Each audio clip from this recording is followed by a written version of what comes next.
কুরবানি পশুর গোশত সমানভাবে ওজন করে করে বন্টন করতে হবে, কম বেশি করা যাবে না।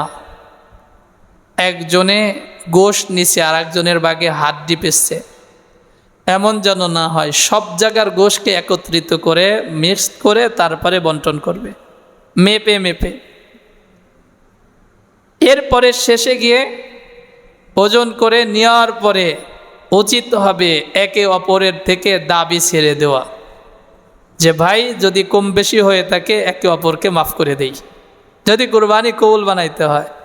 আর যদি মনের মধ্যে এটা থাকে যে ওরে যেই পাল্লা দিছে ওই পাল্লার মধ্যে সালিম গোশ ছিল, আমার গুলোর মধ্যে খালি হাড্ডি, তার মানে যার ভিতরে গোশ গেছে, যার হাড্ডি পেটছে, সে দাবি রেখে দিছে।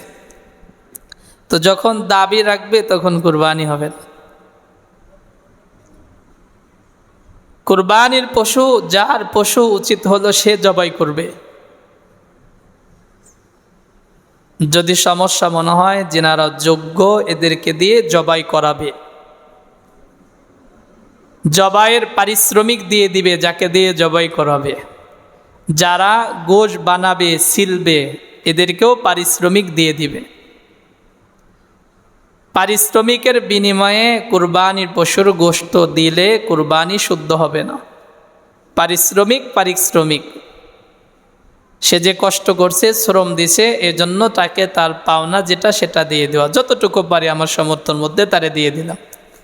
বাকি যদি আমি গোশ দিতে চাই এটা আলাদা দেওয়া, যে ভাই তুমি কষ্ট করছো এজন্য তোমার এই 500 টাকা দিলাম, এই 200 টাকা দিলাম, এটা তাকে দিয়ে দেওয়া।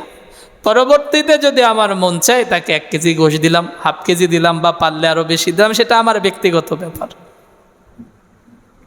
এটা খেয়াল রাখা।